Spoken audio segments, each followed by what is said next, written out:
तो इस एपिसोड की स्टार्टिंग एनोस और कर्ट के बीच की फाइट को दिखाने से होती है। तो वहीं एनोस को चीयर करने के लिए एनोस फैन क्लब की सारी लड़कियां उसके लिए सुंदर सा गाना गाने लगती हैं। हम तुम एक कमरे में बंद हो और चाबी खो जाए, जिसके ट्यून के साथ मैच करते हुए एनोस कर्ट के सारे अटैक्स को डॉज कर रहा था, जिसके कारण कर्ट को काफी ज्यादा गुस्सा आता है और वो अपने स्पेशल टेक्निक का यूज करता है। लेकिन एनोस एक ही झटके में उसकी टेक्निक को डिस्ट्रॉय कर देता है, जिसके बाद एनोस एक ही हमला करता है, बस एक हमला करता है और उस हमले से कर्ट की ऐसी की तैसी हो जाती है। साथ ही में उसकी यहाँ पर मैजिकल स्वॉर्ड भी टूट चुकी थी, यानी कि कर्ट यहाँ पर हार चुका है और एनोस महाराजा जीत चुके हैं। अब ये देखकर कर्ट एनोस से पूछता है कि ऐसे कैसे हो सकता है, तुम एक मामूली सी तलवार से मुझे कैसे हरा सकते हो। जिस पर एनोस कहता है कि अरे ओ भगवा, इसे मामूली तलवार नहीं समझना, इसमें मेरे डैड का प्यार और उनकी मेहनत जुड़ी हुई है, जिसके कारण मैं तुम्हें यहाँ पर हरा पाया। जिसे सुनकर एनोस के डैड तो लिटरली रोने लगते हैं। तो वहीं दूसरी तरफ अपने भाई को हारता हुआ देख खेमड़ी को काफी ज्यादा गुस्सा आता है। खेमड़ी तो पता है ना कौन है।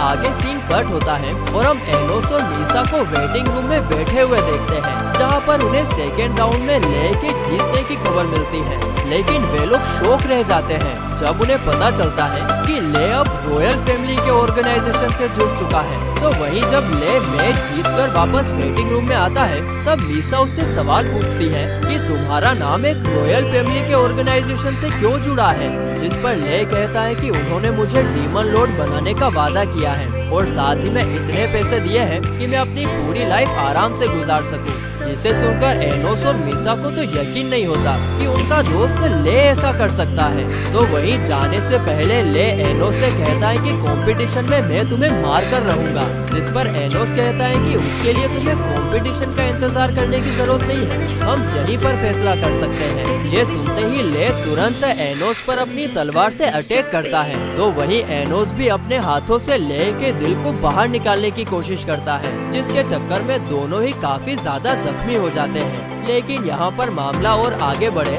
इससे पहले ले शांत होकर वहाँ से चला जाता है और उसके जाने के बाद एनोस मीसा को बताता है कि उसने ले की बॉडी में मैजिकल गियर महसूस किया है, जो उसके सोर्स के चारों तरफ से लिपटा हुआ है, और अगर उसने इसके बारे में किसी और से बात की तो वो मैजिकल गियर उसके सोर्स को हमेशा हमेशा के लिए खत्म कर देगा, जिसके बाद तो ले कभी भी रिसरेक्ट नहीं हो पाएगा। और क्योंकि ले ने यहाँ पर सीधे होकर उससे मदद नहीं मांगी, इसीलिए एनोस समझ जाता है कि वो किसी के वश में है। तो वही टूर्नामेंट का फर्स्ट डे खत्म होने के बाद एनोस की मॉम उसकी स्वॉर्ड को सही सलामत घर पर लेकर जाने की जिम्मेदारी लेती है, क्योंकि यहाँ पर एनोस को कहीं और जाना था। और एनोस के मॉम ने स्वॉर्ड घर लेकर जाने की जिम्मेदारी इसलिए ली थी क्योंकि टूर्नामेंट का एक ही रूल था कि एक बार जो स्वॉर्ड यूज कर ली तो अंत तक उसी स्वॉर्ड को यूज करना होगा। जिसे सुनकर एनोस फैन क्लब की सारी लड़कियां एनोस की मॉम के साथ जाने का डिसाइड करती हैं।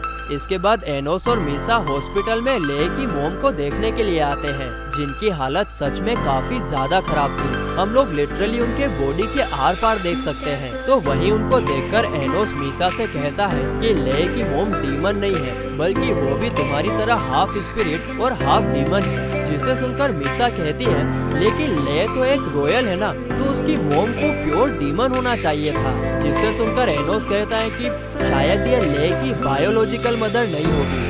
तभी ले की मॉम को होश आता है और वो एनोस को उसका नाम लेकर पुकारती है, क्योंकि ले अक्सर यहाँ आकर एनोस के बारे में ही बात किया करता था। आगे एनोस उनसे पूछता है कि आपको ले और रॉयल फैमिली के कॉन्ट्रैक्ट के बारे में कुछ पता है क्या। जिस पर एनोस की मॉम कहती है कि उन्होंने ले से प्रॉमिस किया है कि अगर वो तुम्हें खत्म करता है तो वे लोग मुझे ठीक कर देंगे। जिस पर एनोस कहता है कि अगर मैं आपको पहले ही ठीक कर दूं तो ले तो कॉन्ट्रैक्ट से आजाद हो जाएगा, और इसीलिए वो ले की मॉम से उनकी स्पिरिट डिसीज के ट्रेडिशन के बारे में पूछता है। जिस पर ले की मॉम कहती है कि स्पिरिट डिसीज फेक बातें और ट्रेडिशन को फैलाने से बनता है, लेकिन मुझे तो मेरा ट्रेडिशन ठीक से नहीं पता है।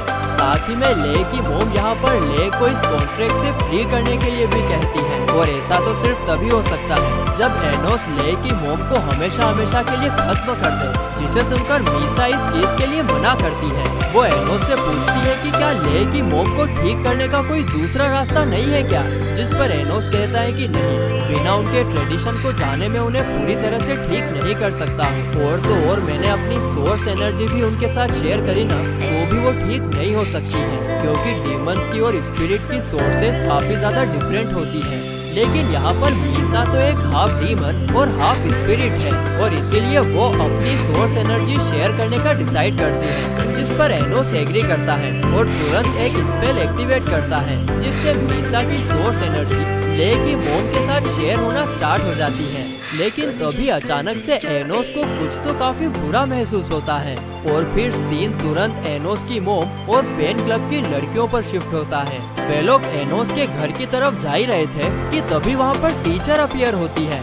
वो एनोस की स्वॉर्ड मांगती है, ये बोलकर कि उसको इसकी जांच करनी है। उसके हिसाब से ये टूर्नामेंट का एक रूल है, लेकिन फैन क्लब की लड़कियों को तो ऐसे किसी रूल के बारे में पता नहीं होता है, और इसीलिए जब एनोस की मोम तलवार देने से मना करती है, तब टीचर उसे धमकी देते हुए जबरदस्ती तलवार छीनने की कोशिश करती है। इतना ही नहीं बल्कि वो तो एनोस की मोम पर अटैक भी करती है, जिसके कारण एनोस की मोम जख्मी होकर नीचे गिर जाती है। इसके बाद टीचर एनोस की मोम को खत्म करने के लिए अपना फाइनल अटैक करती है, लेकिन तभी फैन क्लब की लड़कियां प्रोटेक्शन बॉल का यूज करके उन्हें बचा लेती हैं, लेकिन वो भी ज्यादा देर तक टीचर के हमले को रोक नहीं पाती है और पत्तों की तरफ बिखर जाती है। आगे एनोस की मोम से पूछने पर हमें पता चलता है कि टीचर ये सब अपने भाई का बदला लेने के लिए कर रही है, क्योंकि उसे एक हाइब्रिड ने हराया था। जिसके बाद एक बार फिर टीचर एनोस की मोम पर अटैक करती है, लेकिन इस बार भी फैन क्लब की लड़कियां उन्हें बचा लेती हैं और यहाँ से भागने के लिए कहती हैं। हालांकि एनोस की मोम ऐसा नहीं करना चाहती थी, लेकिन लड़कियों को तकलीफ में देखकर वो तुरंत मदद लाने के लिए भागती हैं। अब ये देखकर टीचर अपनी पूरी पावर का यूज करके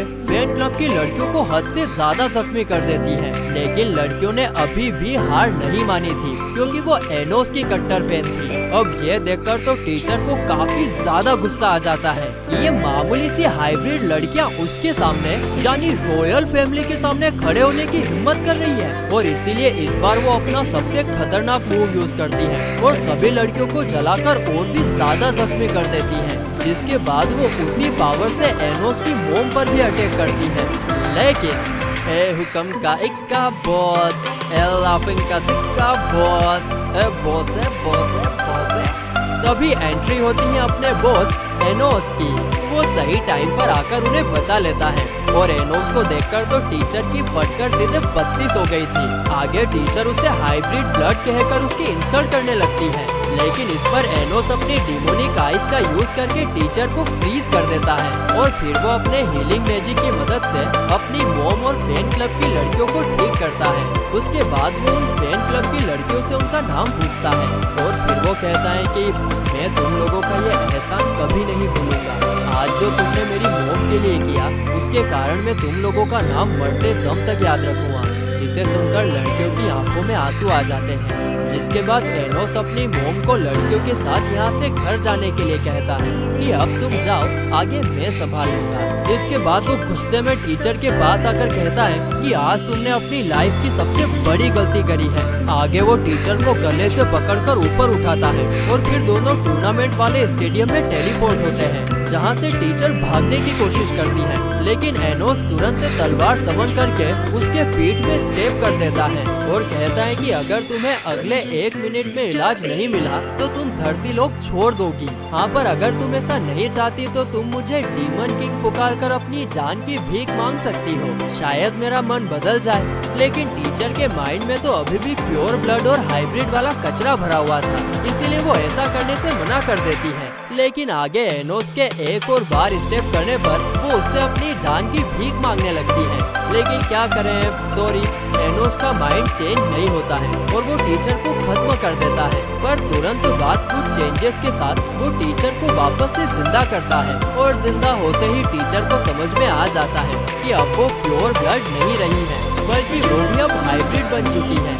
वाह भैया वाह। जैसे को तैसा। दरअसल न्यू स्पेल की मदद से एनोस ने उसे अब हाइब्रिड बना दिया था ताकि उसका हाइब्रिड को देखने का नजरिया बदल जाए। इसके बाद एनोस वहाँ से गायब हो जाता है। तो वहीं दूसरी तरफ ले मीसा को उसकी मॉम के साथ पावर शेयर करते हुए पकड़ लेता है, जिसे देखकर वो पहले तो कुछ नहीं कहता, लेकिन बाद में वो मीसा को बेहोश कर देता है क्योंकि ज्यादा पावर शेयर करने की वजह से उसकी लाइफ को रिस्क भी हो सकता है। जिसके बाद ले की मॉम उससे बात करती है और एक फ्लैशबैक से हमें पता चलता है कि वो सच में ले की बायोलॉजिकल मदर नहीं है, बल्कि ले तो उसे जख्मी हालत में सड़क पर मिला था और तब से ही उसने ले को अपना बेटा समझकर बड़ा किया था।